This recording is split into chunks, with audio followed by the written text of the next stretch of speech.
Então, galera, vamos dar continuidade aí à nossa sequência de aulas, né? Dentre esse grupo aqui a gente já vinha conversando, então a gente falou de heliotérmica, fotovoltaica e eólica. Então agora a gente vai entrar nessa parte aqui de energia oceânica, seguindo o nosso cronograma que foi apresentado desde a primeira aula. Então hoje a gente vai falar de uma forma geral aqui sobre esses três tipos. E na aula que vem, como o curso trocou, então, né, a gente ganhou algumas aulas aí pelo fato da avaliação ser online. A gente vai dividir esse tema aqui que é bem abrangente e forte no nosso estado aí do Rio de Janeiro, visto o litoral que a gente tem, no Brasil também, a grande costa que a gente tem. Então a gente vai dividir essa aula aqui em duas, né? Então hoje a gente vai falar de uma maneira geral, na aula que vem a gente vai se aprofundar nesses três temas aqui. Show? Então a gente começa aí a explorar, né, o oceano agora como recurso energético. Lembrando que a gente explorou o Sol, depois os ventos, e agora acaba que é uma interação entre esses dois fluidos predominantes na Terra, né? Então a gente sabe que tem até mais coisa para baixo do mar do que para cima, né? Mas esses dois fluidos aí são predominantes no planeta, que é a água e o ar.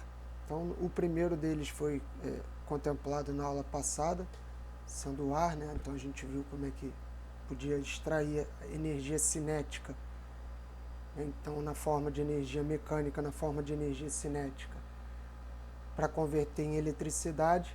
E hoje a gente vai começar a explorar então o oceano, que é parecido, e algumas formas de conversão vão até ser semelhantes, mas tem algumas peculiaridades e uns outros tipos que são um pouco diferentes. Tá?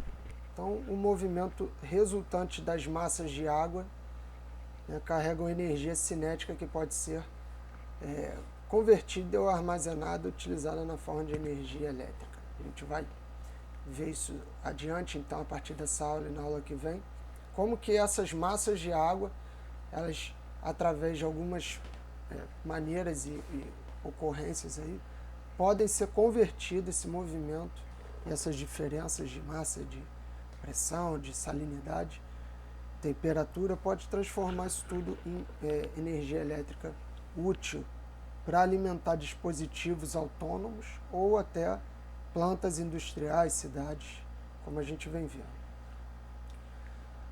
Então a gente vai focar, são vários tipos de métodos que podem converter energia do oceano em energia elétrica, né? A gente vai falar rapidinho aqui de alguns, mas esses são os três principais que eu acho que estão mais difundidos e são mais recorrentes, e outros dois que a gente vai ver no slide seguinte, que são de maneira assim menos desenvolvida e, portanto, a gente vai dar menos atenção. Comparativamente com outros métodos, principalmente os que a gente já viu, que são os solares, fotovoltaico, heliotérmico e eólica, as energias oceânicas, né, tirando quando você coloca uma turbina eólica no oceano, que seria offshore, ou um painel solar no oceano, isso aí ainda é considerado energia eólica ou solar offshore. Essas que a gente vai começar a ver, elas não são tão desenvolvidas, a gente vai ver o motivo disso, por que elas não estão num estágio tão desenvolvido, por que a gente optou por desenvolver mais as outras. Qual é a necessidade de, então, se voltar para isso e desenvolver, já que ela não é tão desenvolvida, ainda tem alguns limitantes aí. Isso abre oportunidades para inovação, para criação, para coisas que você pensa que se você trabalha num campo onde as coisas já estão bem consolidadas, você tem que fazer algo realmente muito novo e muito diferente para aparecer e ser inovador. Enquanto que se você trabalha num campo onde as tecnologias não estão tão avançadas, você tem a dificuldade de encontrar informação, métodos e recursos, porém, você qualquer coisa que você faça, não qualquer coisa, mas algo já relevante que você faça é bem inovador porque ainda tem pouca coisa sendo feita. Né? E isso daí é um dos grandes fortes desse tipo de energia.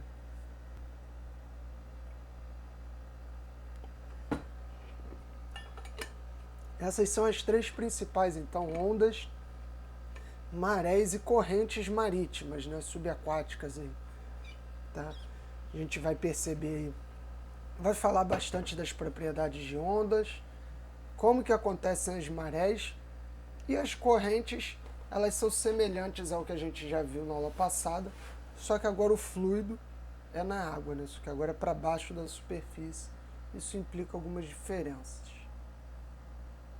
Então acho que a animação aí mostra bem, ó. A gente pode ver aqui como se fosse um corpo flutuante, uma boia, um objeto que vai acompanhar esse movimento das ondas, tracionando e comprimindo um cilindro, um pistão aqui, fazendo o mesmo efeito que a gente tem aí, tradicional da engenharia mecânica, né? Um êmbolo. E isso daqui vai ser convertido em energia elétrica. A gente pode ver também aqui barragens para o caso de maré, então você consegue represar o nível da água e fazer com que essa diferença de volume gire uma turbina que vai converter energia mecânica. Então você, durante a enchente, você deixa a água passar e com isso ela vai completando o nível. Durante a vazante você trava aqui a porteira e ela diminui o nível só de um lado. E aí você pode abrir aqui, fazendo com que essa diferença de níveis, né, para ela se igualar, vai fazer essa água correr girando essa turbina. Então é basicamente essa diferença de maré. Tem outros métodos que a gente vai comentar, mas é basicamente isso daqui que faz a conversão de energia. E aí correntes, né, mostrando para a gente como que seria uma turbina, bem parecido com o que a gente está acostumado a ver para cima da superfície, só que agora para baixo. Então a gente vai falar um pouco disso e na semana que vem vai entrar em algumas partes do dimensionamento. Aqui mais algumas formas eu tinha comentado, então o gradiente de temperatura, a gente sabe que a água na superfície ela é mais quente do que no fundo, justamente porque na superfície ela está recebendo mais troca de calor com o sol, com a massa de ar que fica quente durante o dia.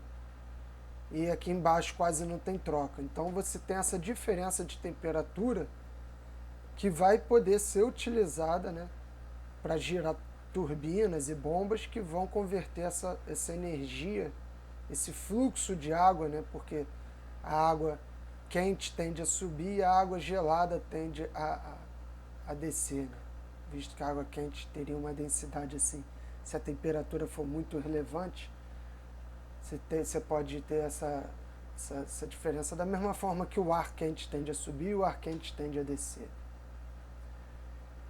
E outra coisa interessante que a gente encontra nos oceanos, que aí já seria mais difícil de encontrar em lagos e rios, né? Você até tem vazante e enchente de maré em lagos e rios, dependendo. Você tem ondas em lagos e rios que não são tão relevantes quanto ondas oceânicas, mas tem ali ondas capilares. E poderia até ter uma certa diferença de temperatura, mas o oceano ele tem essa peculiaridade da água salgada, então você tem esse gradiente de salinidade, também por deposição. O sal no fundo do oceano tem mais sal do que na superfície, e pelo princípio aqui da pilha você poderia fazer com que esses elétrons livres no meio fluíssem e gerasse corrente elétrica. Mas esses dois métodos aqui não vão ser o nosso foco, tá? A gente vai focar nos outros dois, que são de fato aí os mais utilizados. Então vamos começar pela energia de ondas. Tá? Então, como esse tema ainda está em desenvolvimento, é um tema que a gente não é tão sólido e consolidado quanto os anteriores, muitos termos a gente ainda encontra em inglês e a tradução não fica tão boa, né? Então, seria geração através de energia de ondas, marítimas, mas geração não é um termo muito correto, então a gente pode chamar aqui de conversão de energia de ondas ou Wave Energy Harvesting. Tá? Isso acontece quando as ondas, né, então a gente vê as ondas, elas são formadas muito distantes, as ondas oceânicas mesmo, que são as que a gente vai focar. Tem na verdade alguns tipos de onda, né? A gente pode comentar aqui, por exemplo, ondas de tsunami, que são formadas por choque das placas tectônicas. Então, quando você tem um terremoto muito forte em alto mar, isso vai gerar tsunamis. Também elas não são utilizadas para conversão de energia. Tem ondas que são formadas pelo vento ali na beira, ou ondazinhas de maré ali, que a gente pode ver a água indo e voltando, ela vai formar uma onda. Isso daí também não é o que a gente chama de Wave Energy Harvesting. E as ondas que são formadas realmente por ventos fortes, tempestades oceânicas longe da costa, né? Então, essas ondas que são formadas por esses ventos soprando por longos comprimentos da superfície numa área muito grande, a gente pode aproveitar para converter em energia, né, relevante. Se a gente olhar aqui, tem um movimento de uma onda e o que acontece é mais ou menos isso. A gente tem a definição de onda, é o transporte de energia sem o transporte de matéria. Então é como se essas partículas subissem e descessem, representando aqui um movimento oscilatório que vai diminuindo conforme aumenta, inversamente proporcional aí à profundidade. Então você tem aqui a direção de onda, né? As partículas fazendo semelhante aqui, que seriam, não é um movimento circular, porque elas só levantam e descem, mas você tem essa impressão de que elas estão sofrendo esse sentido, porque elas seria semelhante aí à ola no estádio, né? Você vê as pessoas subindo e descendo, você tem a impressão de que tem algo se movendo, mas na verdade é só o movimento sincronizado de subida e descida. Então, o tamanho das ondas dependerão da velocidade do vento, da duração que elas acontecem e da área que elas atuam na superfície. Tá? Pode falar.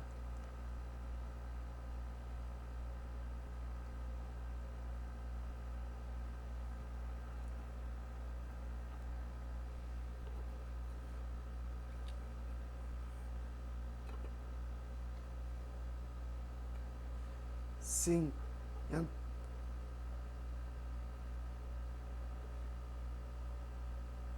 Você pode fazer isso ali ou acoplar em algum navio ou estrutura offshore, né? É o tipo de, como é que eu posso dizer? Wave, coluna de água oscilante, né? Você tem ali a variação dessa coluna de água e a gente vai ver isso aqui, algumas animações e imagens mostrando esse método, né?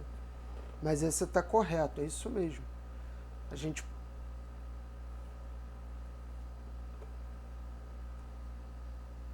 tem que considerar.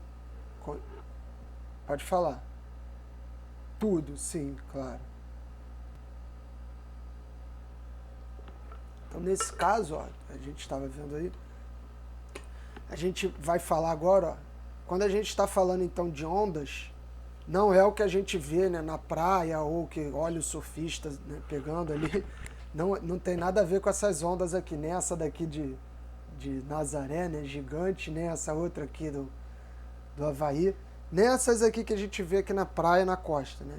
Então, a partir do momento que a onda começa a quebrar, e a gente só está acostumado com a onda a partir do momento que ela quebra, né? Então, a partir do momento que ela começa a quebrar, ela já não respeita mais, a gente comumente chama de onda, mas ela não respeita mais as leis físicas que definem uma onda. Então, a onda que a gente vai tratar a partir de agora é a partir daqui, né? Daqui para trás. Quando você tem ela aqui, ó, como você pode ver aqui, ela chegando na costa, sem quebrar ainda, isso daqui ainda está no formato de uma onda. Depois que ela começa a quebrar, a gente começa... É interessante para surfar, para fazer kitesurf e tal, mas para conversão de energia não é o caso. E essa imagem aqui ela mostra bem, né? texto aqui vai dizer o que eu vou explicar. Que é isso? Você tem um movimento constante da água, então a tempestade lá no oceano formou esse movimento da água aqui, então a água começou a se movimentar, e conforme ela vai se movimentando por longas distâncias, ela tende a se movimentar com uma velocidade constante, né, as partículas que estão aqui em cima em relação às partículas que estão aqui embaixo. Então toda essa massa de água aqui está se deslocando com velocidade constante. Quando ela começa a atingir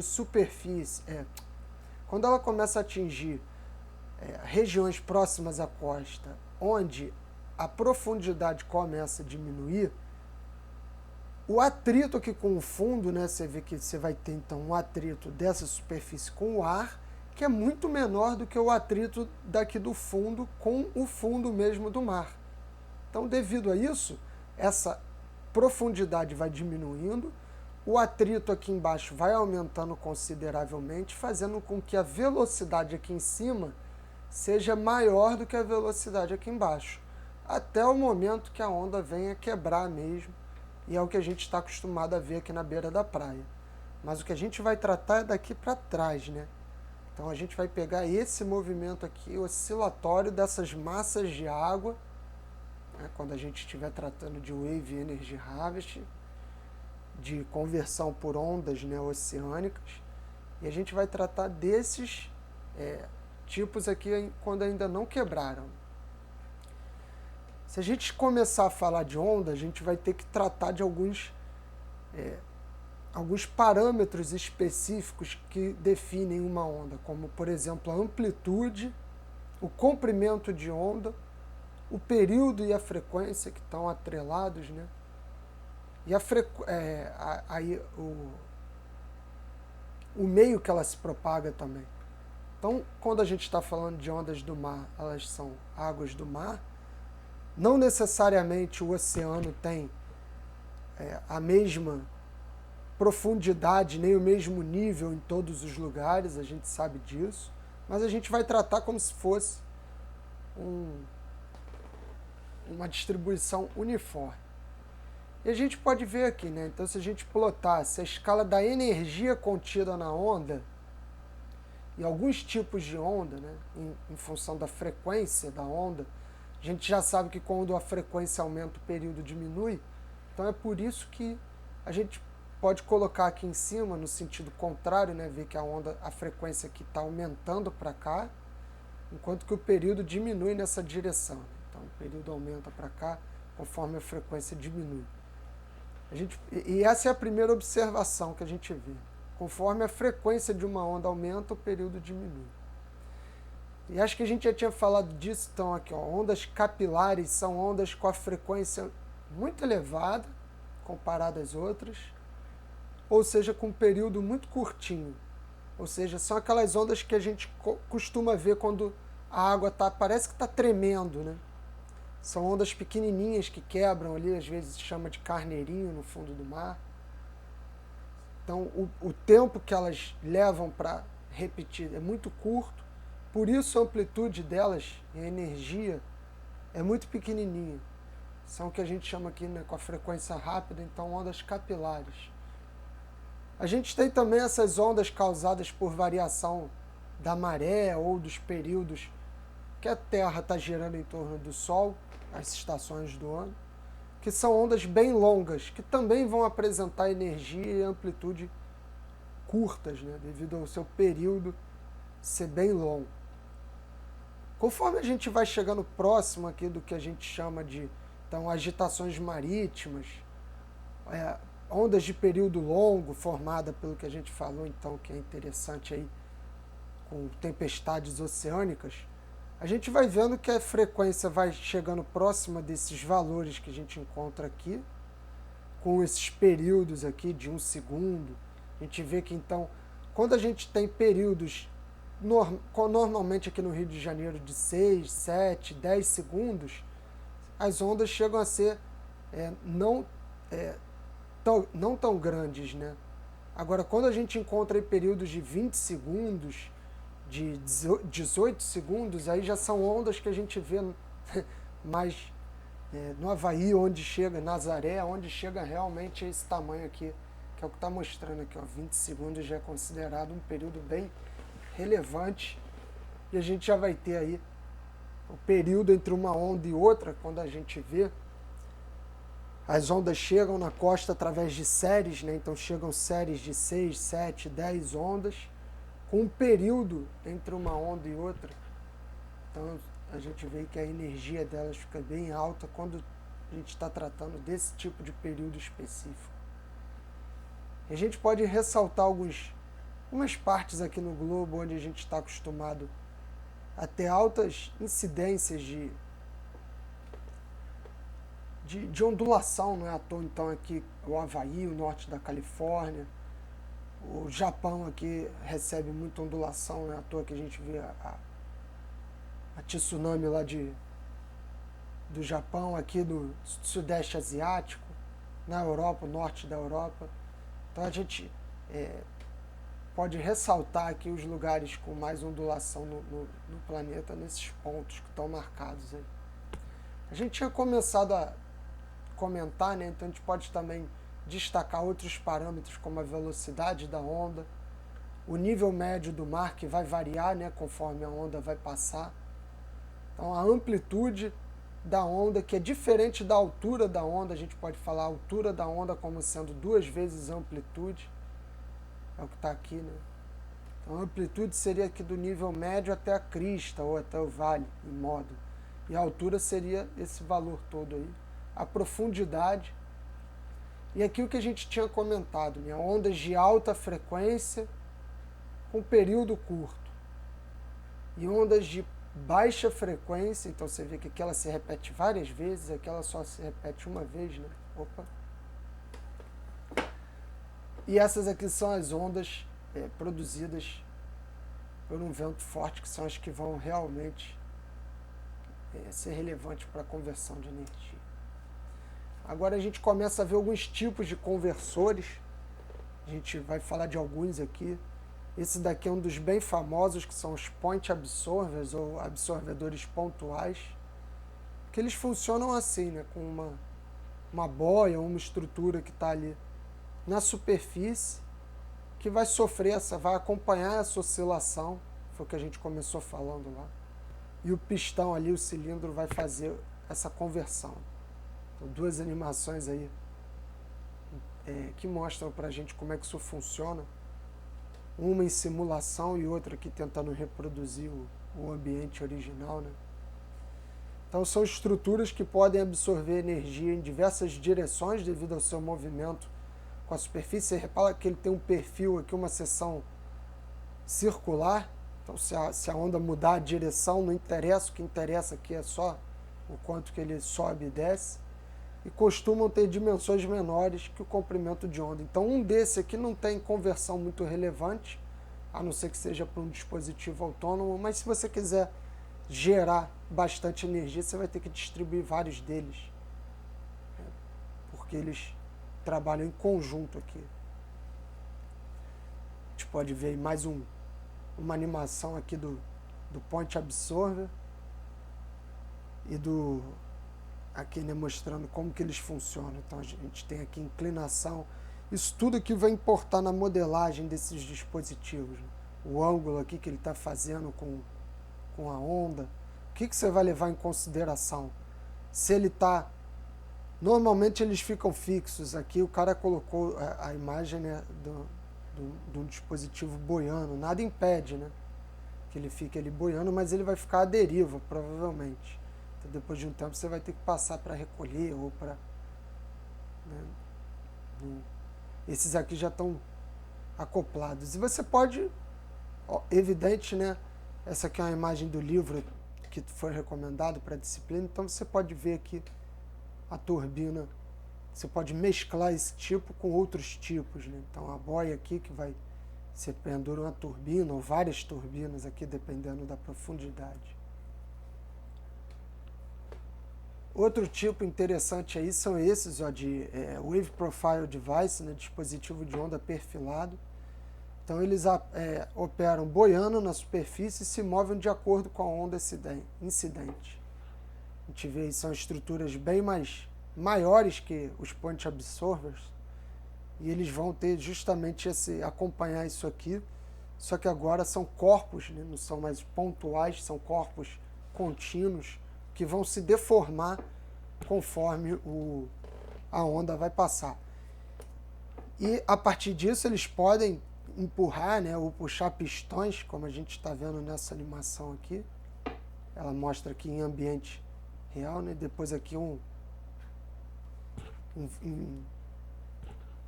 foco ali, o dispositivo mesmo de conversão.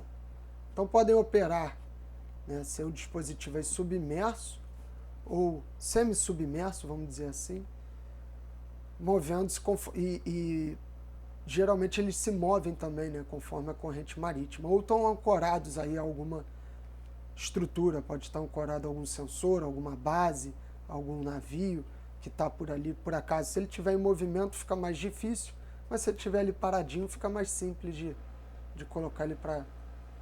Não que vai gerar energia para o navio inteiro e fazer o navio sair andando, mas o navio parado ele já consome bem menos energia e essa energia pode ser diminuída, não necessariamente vindo da queima de combustível, pode vir desses dispositivos. Outro tipo bem comum são esses Oscillating Wave Surge Converters, né? Então, colunas de água oscilante, a gente já tinha falado aí. Não sei se era exatamente esse tipo, mas a gente também vai falar de outro tipo aí, que é coluna de água oscilante. Talvez seja o que? Tem esses dois tipos, né?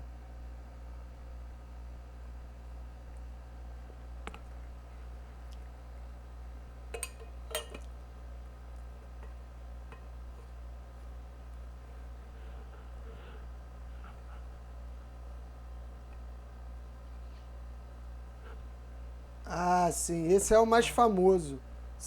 A gente vai falar também. Vamos chegar, né? Poderia já ter apresentado ele ali no começo, né? Porque ele é o manjacão mais famoso, acho que é o que está todo mundo ansioso para ver, não sei. Mas olha, a animação aí mostra, né? Então, esses dispositivos eles podem ficar próximos à costa ou não, podem operar. Mostra aqui como é que um pistão aqui vai... O princípio é o mesmo, né?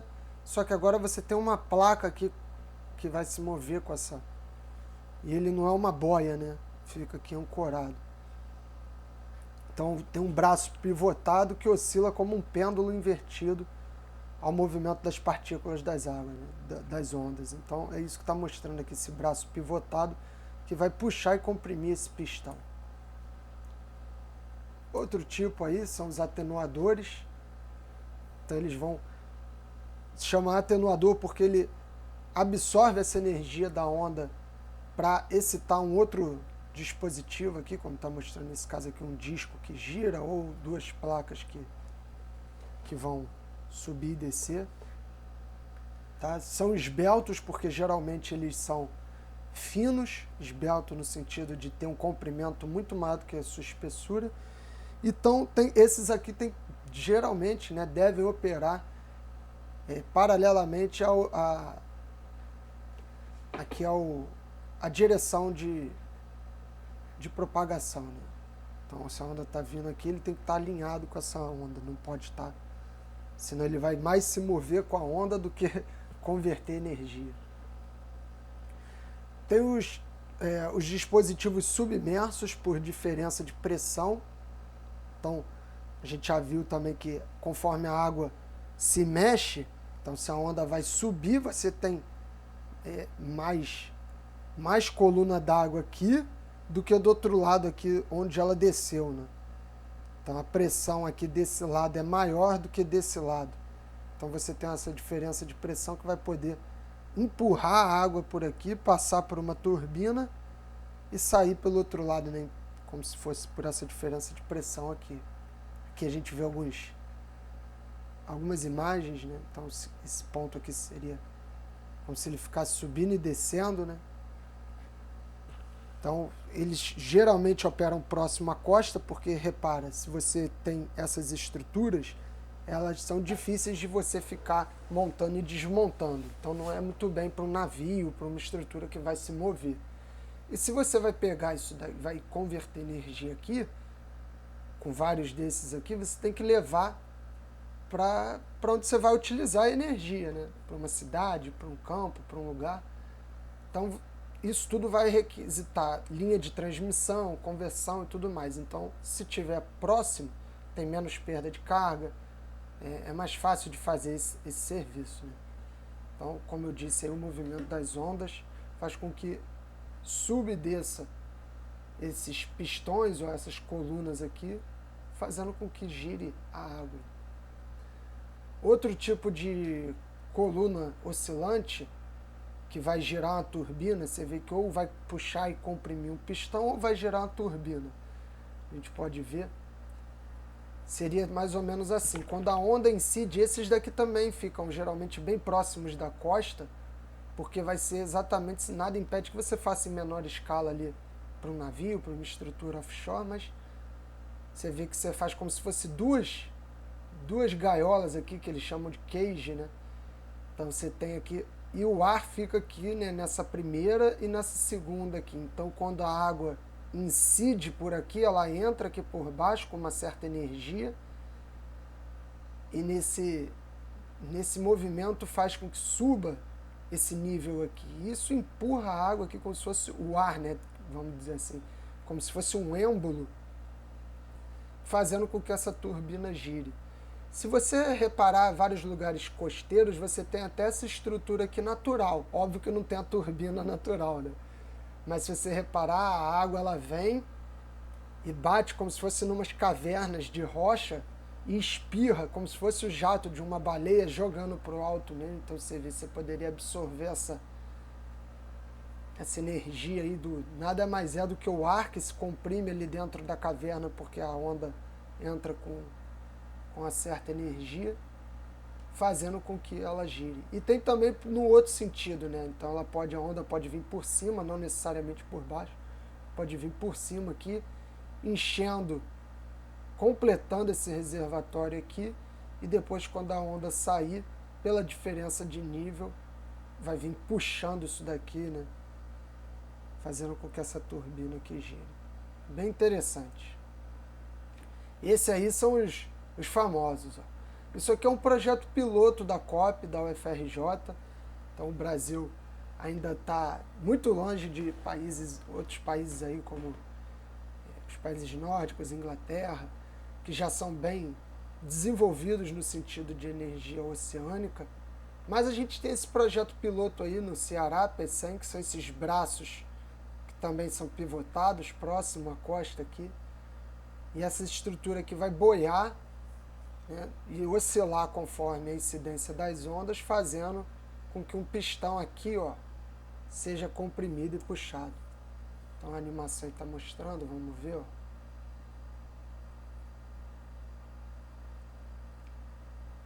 Você tem o movimento, né? Pode falar.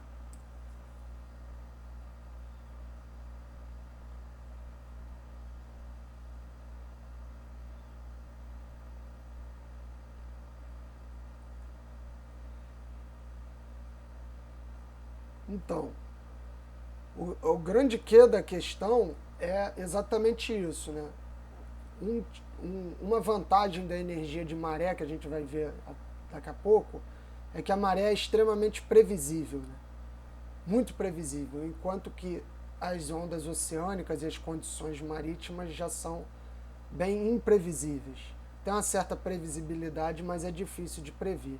Então, quando você tem condições boas e você vê se isso aqui está oscilando, lembra lá da disciplina, né, de vibrações, se isso aqui está oscilando, isso aqui pode ser descrito por uma equação dinâmica de vibração.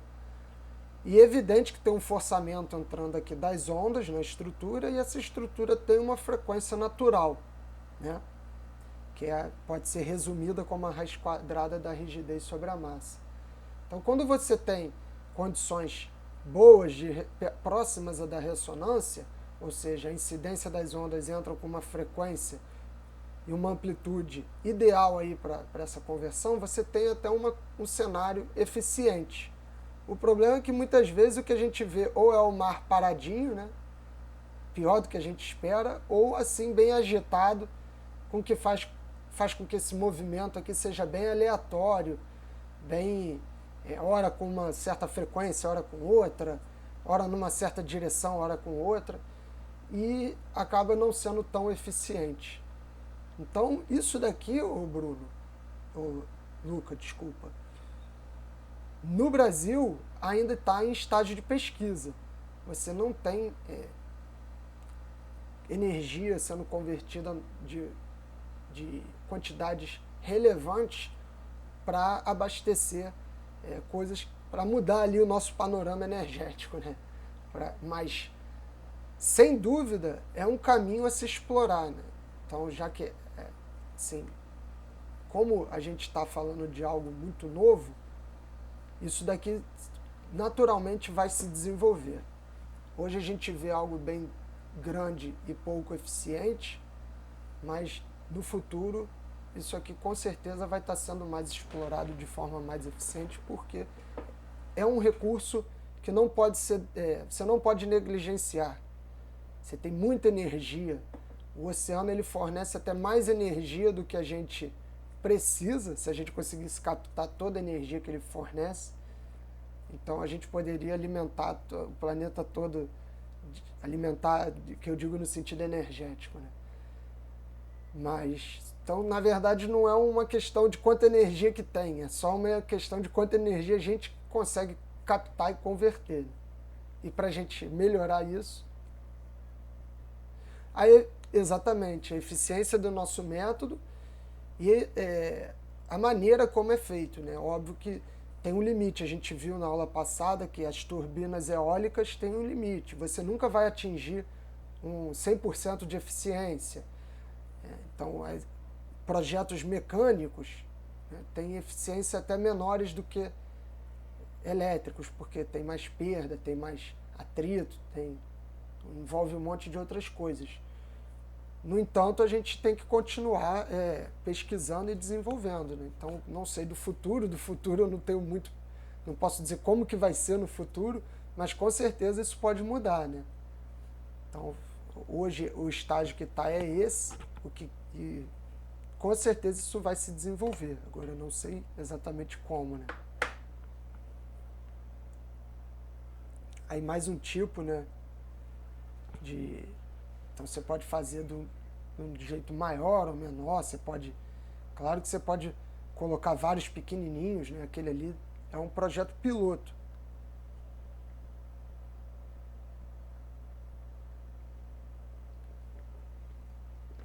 A COP é uma instituição da UFRJ, né, que é uma das maiores assim, do Brasil, excelência aí, mundial em inovação e tecnologia. Então, se alguém um dia tiver a oportunidade de visitar a UFRJ lá na Ilha do Fundão, eles têm laboratórios e projetos de inovação, o trem magnético, que não tem atrito mecânico com o solo, com os trilhos, né, porque ele fica levitando, o tanque da Oceânica, que é gigante, que eles fazem esses protótipos em menor escala para poder instalar e fazer esse aqui, né, que foi instalado lá no Ceará, acho que esse é do Porto de Pecém.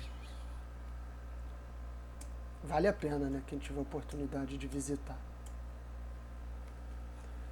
Beleza? Então, entrando aí em energia de maré, a gente vai começar a falar então um pouco na aula que vem, vai voltar nesse tema de energia de ondas. Mas por enquanto agora a gente vai falar um pouco da energia de maré, que a gente anunciou no início da aula, mas agora a gente vai mostrar um pouquinho sobre ela. Tem esses dois tipos aqui basicamente, tá? A gente encontra então maré desse formato aqui que a gente falou, onde você tem uma barragem e você pode represar, né? Então de um lado você impede a passagem de água, um nível sobe, quer dizer, você deixa subir, aí você impede a passagem, o outro nível desce, depois você libera a passagem e essa diferença que vai gerar as turbinas. E você tem também o que a gente chama de vazante, enchente bem acentuada, que forma aquelas correntes de maré que você vê às vezes, né? Quando você tem muita água, encheu, você tem aqui um estreitamento, então você tem muita água de um lado e muita água do outro, e um estreitamento aqui ligando esses dois pontos. Então, na hora que a água começa a vazar, você tem muito volume convergindo para uma área aqui, né, vamos dizer assim. O fluxo aqui vai ter que mudar, porque diminui a área com que ela pode passar. Então, você tem esse aumento aí de velocidade. E isso faz essa corrente aqui de maré que chama, e pode ser usada para converter energia. Se você não sabe, tá? A maré você tem a cheia e a vazia, quem não conhece. E ela acontece 2 vezes por dia. Então, todo dia você tem 2 marés cheias e 2 marés vazias. O que quer dizer que elas estão aí com intervalo de 12 horas entre elas, mais ou menos, né? Não é exato, a gente vai ver isso aí. Então, se você tem a cheia 6 horas da manhã, mais ou menos, quando for 6 horas da tarde, você vai ter cheia de novo. E se você tem a cheia às 6 horas da manhã, quando for meio-dia, ou seja, 6 horas depois, você vai ter a vazia, o pico da vazia, né? Que 12 horas depois vai dar meia-noite. Então você tem esses 4 intervalos aí ao longo do dia. Uma maré cheia, 6 horas depois uma maré vazia, 6 horas depois uma maré cheia, 6 horas depois uma maré vazia. Mas como a gente sabe que não é exatamente 6 e que também o dia não tem exatamente 24 horas, na verdade é um pouquinho aí menos, né? Gente que aproxima. Se fosse exatamente 6 e exatamente o período da maré e exatamente 24 horas, no dia seguinte a gente ia ter, né, no mesmo horário, a mesma maré cheia. E não é o que acontece. Então, se você for para a praia essa semana, você vai ver a maré cheia de manhã. Se você for para a praia na semana que vem, você vai ver a maré vazia de manhã. Então, tem um ciclo acontecendo, além desse outro ciclo que você está vendo, que é de enche e esvazia, enche, esvazia, enche, esvazia. Então, no dia seguinte, a maré, a gente pode aproximar que ela vai estar com o pico, né? Todos os picos dela, 1 hora adiantado, 50 minutos ali adiantado. Então, eu falei que a gente tinha cheia às 6 horas da manhã, não era? Então, no dia seguinte, o pico da cheia vai ser mais ou menos ali perto das 7. Tá? E aí, a vazia não vai ser mais meio-dia, já vai ser 1 hora da tarde. Assim como a nova cheia não vai ser 6 horas da tarde, vai ser às 7. E por aí vai. Então, no outro dia vai ser às 8. No outro dia, às 9. Tá? E acontece, tá? Vamos tentar entender para não ficar falando que é só por causa da Lua, é a Lua que provoca a maré, né? É a força gravitacional. Se a gente for parar para pensar, a força gravitacional que o Sol exerce na Terra é maior do que a força gravitacional que a Lua exerce na Terra, senão a Terra estava girando em torno da Lua e não do Sol. Mas tem aí uma diferença de força gravitacional comparado com a distância com que cada astro está, né, da Terra. E aí a gente vai começar a entender isso daí. Por isso que as marés são extremamente previsíveis, né? A gente consegue prever, então, muito bem o giro da Terra em torno do Sol, o giro da Lua em torno da Terra. A gente consegue saber mais ou menos que é em 1 hora, 50 minutos no dia seguinte, que é 6 horas de diferença entre a cheia e a vazia, e 12 horas você vai ter outro pico. Então, isso é uma grande vantagem que difere as energias, né, de maré dos outros tipos de energia, que é exatamente isso, né? Você tem essa previsibilidade muito forte quanto à maré.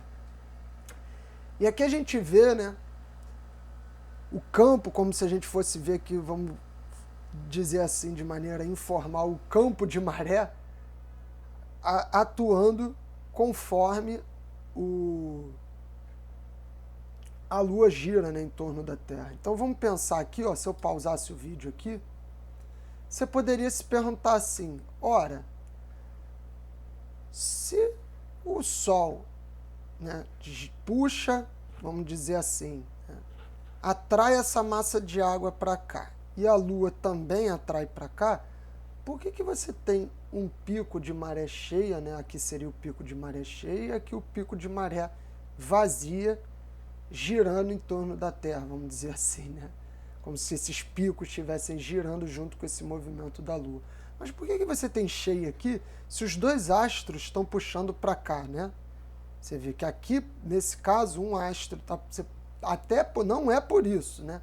Mas você poderia justificar que um astro está puxando para cá e o outro está puxando para cá. Então aqui tem uma justificativa errada, né? Mas aqui não cola, né? Então por que será que você tem dois picos de maré cheia e vazia no dia, se é isso daqui que está acontecendo, né? Essa outra animação aqui mostra como é que fica um pouco comparado aí com o Sol, né? Agora, se a gente colocasse o Sol na jogada, nesse movimento. Então, repara, mais uma animação, né? A gente vê que conforme, se a gente tivesse aqui uma barragem, né, de maré, e a Terra está girando, então essa barragem está girando junto com a Terra. Então agora a gente vai ter dois picos de maré cheia, né? Vamos ver aqui, 6 horas ele tem a cheia, então provavelmente meia-noite vai ter a vazia, ó, meia-noite. Voltar aqui, então meia-noite ele tem a vazia. Agora provavelmente às 6 ele tem a cheia de novo, ó. E a gente consegue ver aqui, ó, como é que vai diminuindo e aumentando com essa rotação. Só que se a Lua está aqui, por exemplo, você teria as duas forças gravitacionais apontando para cá, né? Só que essa diferença de força gravitacional vai fazer com que a maré tenha essa oscilação. Então não é devido simplesmente à gravidade da Lua, é devido à diferença de força de atração na superfície da Terra causada pela Lua. Então quando você tem a Lua aqui, por exemplo, né, repara que aqui está iluminado, aqui está escuro, então você vê a Lua. Você tem uma diferença de força gravitacional de um lado e do outro. E isso vai fazer com que você tenha essa maré aí. Da seguinte maneira, imagina que você tem aqui a Terra, tá? A Terra está aqui. Isso é só para provar por que você tem esse perfil dessa forma aqui. Então, se você tem aí a Terra e a Lua, você tem a Terra e a Lua, e a gente quer medir a força que atua num determinado corpo que está boiando aí no oceano, né? Imagina que a Terra é toda feita de água, tem um corpo aí boiando, e a gente quer medir a partir dessas propriedades que a gente conhece. Então a gente conhece a distância aqui da Lua até o centro da Terra, que seria, no caso, né, de um vetor aqui unitário, D0, chapéu. E a gente conhece a distância aqui da Lua até a massa que a gente quer medir. Então seria aqui D, né, no caso, com o unitário aqui D, chapéu. Sabe o raio, sabe a massa da Terra, sabe a massa da Lua. Chamar esse ponto aqui de P e esse ponto aqui de R. A gente poderia dizer que as forças que atuam nessa massa aqui é a força gravitacional, massa vezes a gravidade, né, da própria Terra, menos a força da Lua, beleza? Mais uma força aqui não gravitacional, vamos colocar assim, que seria um somatório de todas as forças que atua aqui em empuxo ou qualquer outra força. Então a aceleração que atua nesse corpo nada mais é do que a força dividido pela massa. Então se a gente pegar aqui a força, ó, pela aquela fórmula de Newton, de gravitação, da constante gravitacional, massa da Lua, massa da Terra, né, com o unitário aqui é só o unitário dividido pela distância ao quadrado, vezes o inverso aqui da massa para achar a aceleração, então força dividido pela massa a gente tem a aceleração. Então a gente pode encontrar essa expressão aqui. E depois aplicar numa equação dinâmica para ver o que está acontecendo com esse giro da maré. Então na hora que a gente colocasse aqui massa vezes a derivada segunda da posição, né, com essas forças que estão atuando aqui, a gente ia chegar nessa expressão. E aqui é onde você tem que prestar atenção. Se a gente chamasse então essa força aqui, ó, repara que daqui para cá, só eu englobei, botei essa força aqui não gravitacional para cá, e eu estou preocupado com essa força aqui de maré, que é a que vai nos interessar mesmo. Então repara que isso tudo aqui pouco interessa, essa força não gravitacional, o peso. A gente está interessado nessa força aqui de maré. Essa força de maré vai ter essa expressão, que depende de umas constantes, constante gravitacional, a massa da Lua e a massa do corpo que a gente está vendo aqui, e esses dois parâmetros aqui que vão variar. Só que se a gente pegar esses dois instantes aqui que são cruciais, ou seja, quando o ponto está mais próximo da Lua e mais distante da Lua, a gente pode analisar da seguinte maneira. Quando a gente está nesse ponto aqui, né, o que é D? D é a distância do corpo até o centro da Lua. E D0 é a distância do centro da Lua ao centro da Terra. Então, quando a gente está nessa configuração aqui, esses valores são... você tem o D, que é a distância aqui, né, até o corpo, menor do que o D0, que vai estar até aqui. Né? Então, se o D é menor do que o D0, D menor do que o D0, isso aqui vai ficar negativo, né? Ó, D menor do que D0, isso aqui fica negativo, menos com menos dá... Não, desculpa. Alguém quer falar alguma coisa?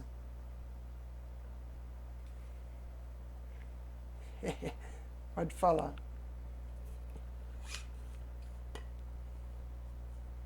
Não aparece para vocês o ponteiro do mouse? Tá. Então eu vou tentar explicar sem apontar com o ponteiro do mouse. Então pensa o seguinte, ó. O corpo está no ponto P agora, né? Que é esse ponto mais próximo aqui da Lua. Se a gente pegar esse ponto aqui, o D é menor do que o D0, porque o D vai da Lua até o corpo e o D0 vai da Lua até o centro da Terra. Então, o D é menor do que o D0. Na hora que você faz essa fração aqui e eleva ao quadrado, você vai ver que isso daqui vai dar um valor positivo, porque o D é menor do que o D0. Então, quando você eleva ao quadrado e divide, repara que isso aqui é uma fração, isso daqui vai dar positivo.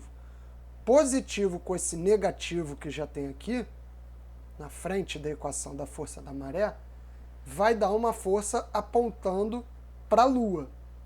Agora, se você olhar para a massa no ponto R, que é o ponto oposto, agora é o inverso.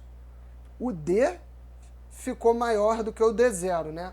Porque o D é a distância da Lua até o corpo e o D0 é a distância da Lua até o centro da Terra. Então, o D ficou maior do que o D0. Se o D é maior do que o D0, esse produto aqui, da fração que a gente está interessado na força da maré, vai ficar negativo.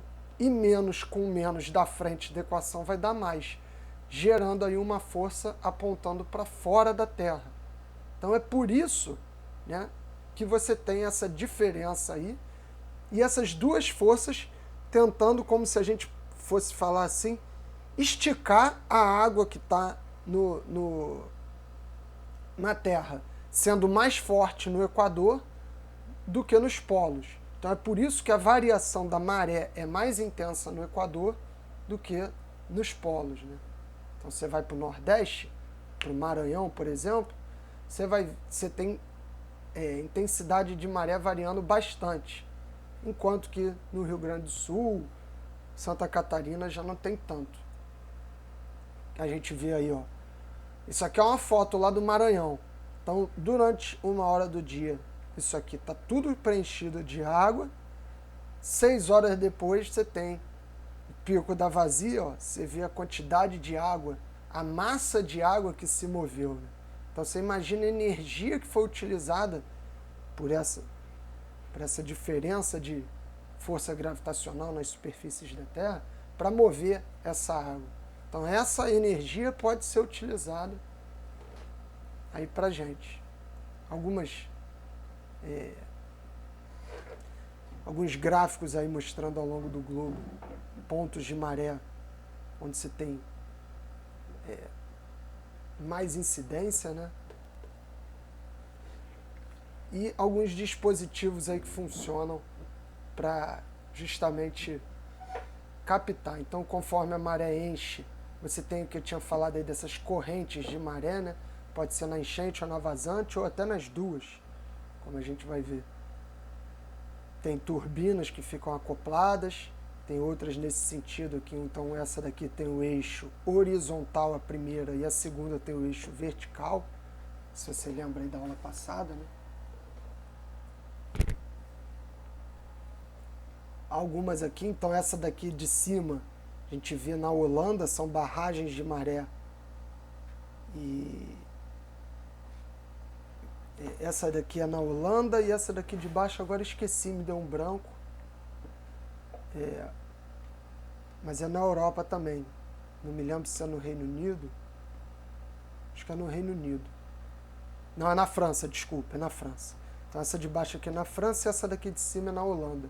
E aqui do lado a gente vê a estrutura básica de uma barragem, né? Então você trava de um lado, libera do outro e faz deixa essa água passar girando a turbina. Aqui alguns gráficos que eu tirei lá do livro, então a gente pode ver.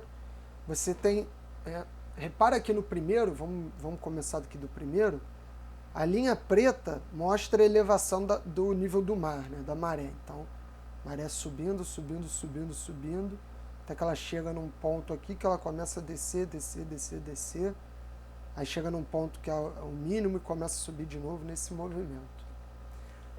E aqui em cinza, a gente vê o nível da represa, ou seja, o que você faz para gerar, né? Enquanto a maré começa a subir, repara bem aqui, ó, você não está gerando energia, porque você está com o nível da represa travado. Então um lado da sua represa está subindo por causa da maré, e você fechou ali a represa. A partir desse momento aqui, ó, mais ou menos no meio da subida, você libera para essa água começar a vazar. E aí é o momento que você tem a geração de energia. Então a água começa a correr de um lado para o outro e você tem aqui, ó, a geração de energia durante esse período. Até que chega no pico. Quando chega no pico, você trava de novo o nível da represa para começar a diminuir de um lado. Então você vê que começa a diminuir o nível da maré sem variar o nível da represa. Até que chega nesse instante aqui, mais ou menos no meio do processo aqui de vazante, e aí você abre novamente para, né, ter aqui o nível da represa diminuindo e chegar até aqui no repouso novamente. Aí você pensa, ué, por que não está gerando energia aqui também, né? Podia gerar aqui, já que aqui você tem um nível variando, podia gerar aqui também, que não tem o nível variando, né? Então é porque tem turbinas que só giram para um lado e tem turbinas que giram para os dois lados. Então se você vai, as turbinas mais comuns e mais utilizadas são as que giram para um lado só. Então aqui você está só regulando sem gerar energia, para na hora que você tiver o aumento novamente, você conseguir gerar aqui. Então isso está dizendo aqui, ó, gráfico representando o nível do mar, nível da água nos reservatórios, e no efeito simples, porque a gente vai ver daqui a pouco o efeito duplo, que é quando você está gerando nos dois casos.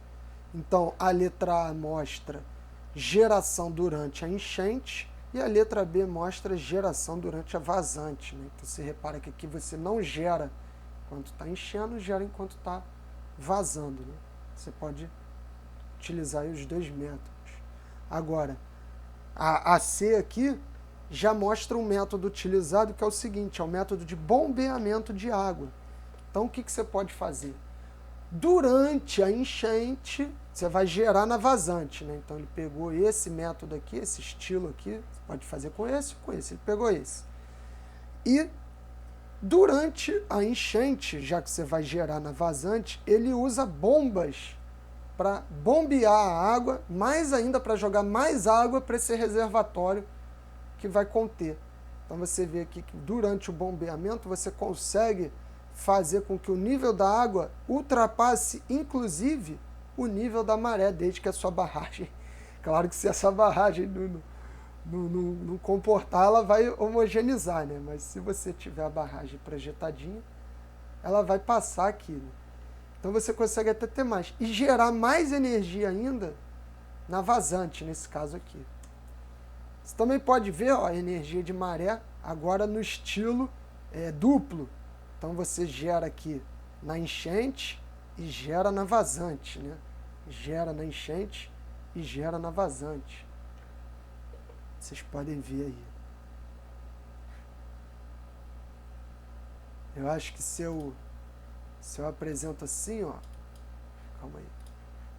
Deixa eu voltar. Se eu faço assim, talvez vocês consigam ver o... Tá vendo o mouse aí agora, o pessoal?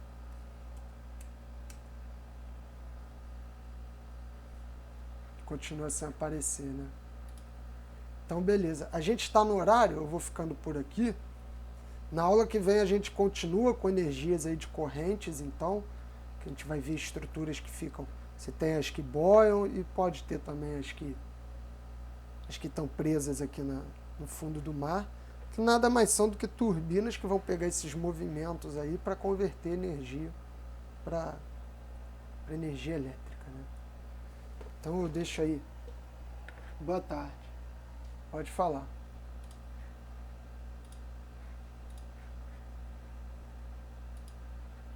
Certo. Beleza. Então deixa eu ver aqui. Oi, pode falar.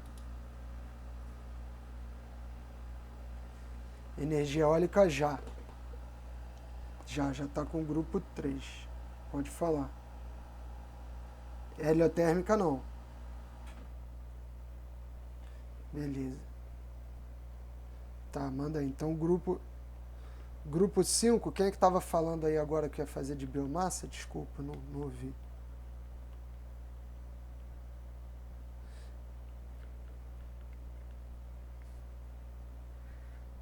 Heliotérmica já foi escolhida? Não. Fotovoltaica que foi escolhida, né? Solar fotovoltaica. E eólica também. Heliotérmica ainda não. Mas alguém... Aham. Tá, deixa eu anotar aqui. Lucas Rocha. Mendes. Beleza.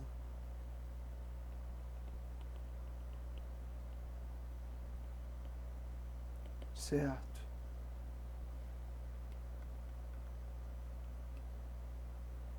Show.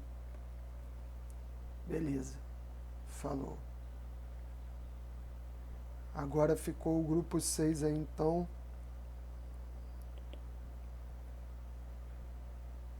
O quê?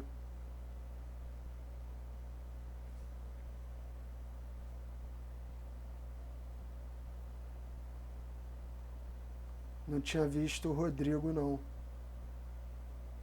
Tinha visto, ó, o primeiro grupo que foi Matheus, Laura, Júlio. O segundo, esse daí ficou com fotovoltaica. Depois Bruno, Luca, Esther e Gustavo ficaram com hidrogênio. Depois Gabriela, Giovana, Sara, Luiz com eólica. Gilberto, Leonardo, Nicolas com energia de ondas. E Lucas, Vinícius e Vitor com biomassa.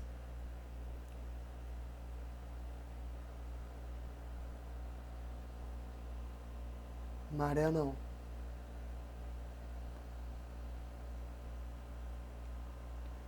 Então calma aí, Gabriel. Tá. Gabriel Furtado. Gabriel Lopes.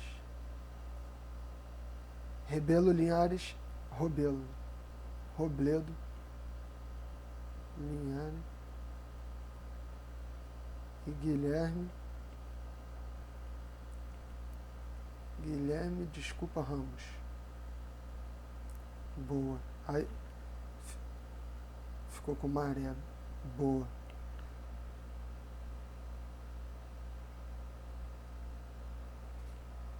Isso. Eu vou colocar lá direitinho a partir da semana que vem. Segunda-feira já vai estar lá.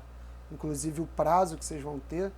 E eu já posso adiantar. Eu troquei também, não vai ser uma apresentação, mas só muda o formato, né? É como se fosse um trabalho mesmo escrito, mas também pode colocar figuras, pode. Só que eu acho que fica melhor de preparar se for nesses arquivos nesses aplicativos de texto, né? Tipo Word, e não na apresentação formato de PowerPoint. Muda só um pouquinho ali, mas é mais ou menos a mesma coisa. Tá? Mas eu vou colocar lá Peraí, Saulo, desculpa. Só vou colocar lá quantas páginas, né? Tem que ter o mínimo e o máximo, quais são as perguntas para responder, quais são os critérios que vão ser avaliados, quais são os itens que então se tem que ter introdução, desenvolvimento, conclusão, referência bibliográfica e tal. Isso tudo vai estar discriminado lá.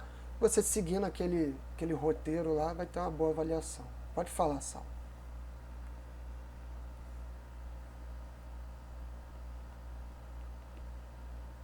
Certo. Você, Júlia, Laura, Matheus e Matheus.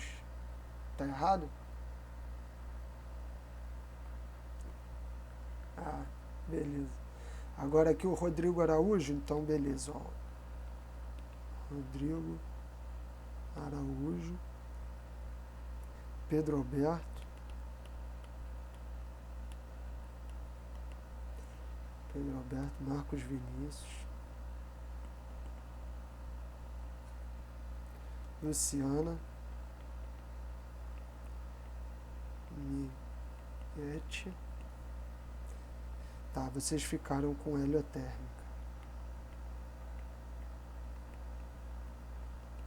Que às vezes alguém colocou no chat. Eu não tinha visto. Mas que bom que deu certo aqui. Conseguimos. O outro grupo aqui já abraçou marés, né? E ficou certinho. A turma civilizada, não teve baixaria, não teve briga, ofensa, essas coisas gratuitas assim, né? Assim que é bom, ficou tudo calminho. Beleza, galera? Alguém quer falar mais alguma coisa?